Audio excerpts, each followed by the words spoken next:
Hey guys, welcome to our new video. तो आज आप लोग ने न्यूज़ में बहुत सुना रहेगा एप्स्टीन फाइल के बारे में, न्यूज़ में, रील्स में और शॉर्ट्स में। तो आज का हमारा टॉपिक है एप्स्टीन फाइल्स, जिसके बारे में आज हम खुलासा करेंगे। एप्स्टीन फाइल जो कि एक क्राइम स्टोरी नहीं बल्कि एक पावर और सिस्टम फेलियर की कहानी है। एप्स्टीन एक ऐसा आदमी था जो जिसका ना तो पॉलिटिकल बैकग्राउंड, ना कोई बिलियनियर बाई बर्थ और ना ही कोई सेलिब्रिटी था। फिर भी उसकी प्राइवेट आइलैंड पे बड़े बड़े लोगों का आना जाना रहता था, जिसका connection US president, royal families and global CEOs, सबका एक ही से कनेक्शन जुड़ा हुआ था, जेफरी एप्स्टीन। तो आज हम बात करेंगे एप्स्टीन फाइल्स की और शुरुआत करेंगे उसके जन्म से। तो एप्स्टीन का पूरा नाम है जेफरी एडवर्ड एप्स्टीन, जिसका जन्म 20 जनवरी 1953 को ब्रुकलिन, न्यूयॉर्क में हुआ था। जेफरी एप्स्टीन ना तो कोई रॉयल फैमिली से बिलोंग करता था। उसके फादर एक म्युनिसिपल गार्डनर थे और उसकी मदर एक स्कूल असिस्टेंट थी। लेकिन हाँ, एप्स्टीन मैथ्स और मैनिपुलेशन में बहुत एक्सपर्ट था। उसका यही शार्प माइंड उसको वहां तक पहुंचा दिया जहां कहीं पहुंचने के लिए नॉर्मल आदमी सोच भी नहीं सकता। तो बात करते हैं एप्स्टीन के एजुकेशनल लाइफ के बारे में।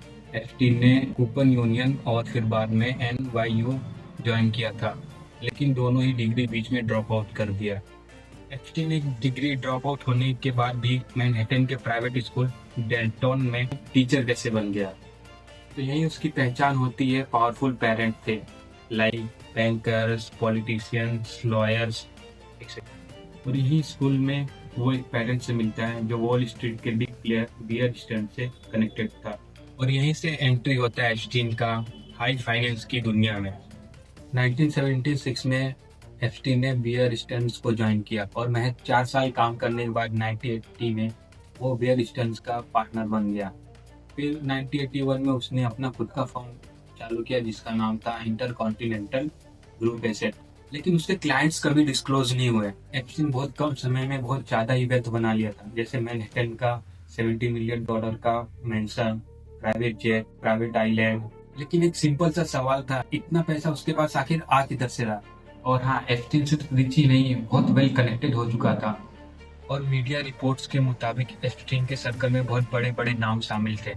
यहाँ मैं क्लियर कर देना चाहता हूँ, सिर्फ नाम का आना इन्वॉल्वमेंट का प्रूफ नहीं देता है। कुछ ऐसे नाम भी है जो ऑफिशियल डॉक्यूमेंट्स में मौजूद हैं, like former US president Bill Clinton, billionaire Les Wexner, UK के रॉयल प्रिंस एंड्रयू, पॉलिटिशियंस और सीईओज के भी नाम इंक्लूडेड थे। तो अब हम बात करते हैं एप्स्टीन के ऊपर लगे हुए एलिगेशंस के बारे में। 2005 में फ्लोरिडा में कंप्लेन आती है एक अंडर एज गर्ल्स के सेक्सुअल अब्यूज की। तो वहाँ पर फर्स्ट टाइम नाम आता है जेफरी एप्स्टीन। केस 2006 में स्टेट जूरी के पास जाता है और 2007 में FBI इन्वॉल्व होती है और 2008 में एप्स्टीन गिल्टी प्ली डील करता है।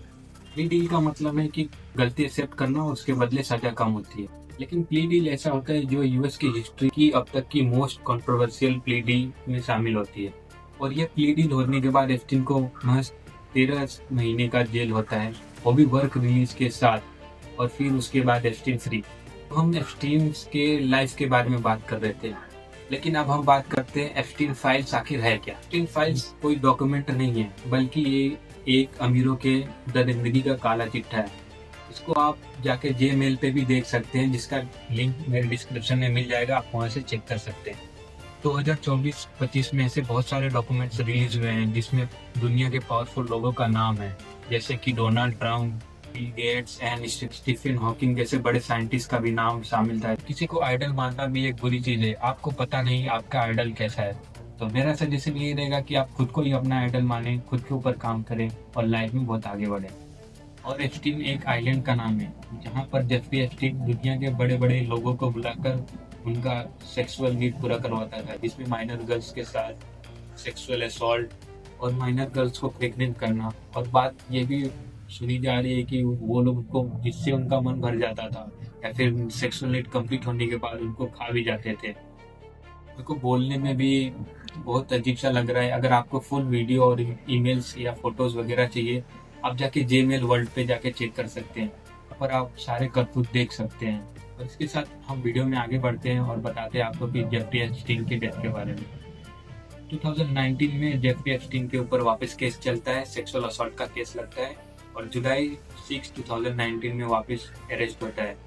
और अरेस्ट होने के एक महीने 4 दिन बाद अगस्त 10 2019 को मरा हुआ पाया जाता है। 10 अगस्त 2019 को मेट्रोपॉलिटन करेक्शन सेंटर न्यूयॉर्क में जेफरी एप्स्टीन सुसाइड कर लेता है। लेकिन ये सुसाइड था या मर्डर था वो आज तक मिस्ट्री है, क्योंकि जिस टाइम एप्स्टीन ने सुसाइड किया था उस टाइम वो जेल के सारे कैमरास बंद थे और जो गार्ड्स थे वो भी सोए हुए पड़े थे।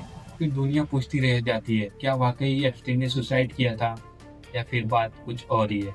अभी इस वीडियो को खत्म करना चाहूंगा, लेकिन उससे पहले एक बात बोलना चाहूंगा। एप्स्टीन मर गया लेकिन एप्स्टीन फाइल अभी जिंदा है, और जब तक सवाल जिंदा है तब तक कहानी खत्म नहीं होती। सच लाउड नहीं होता है लेकिन टाइम के साथ उभर के आ ही जाता है।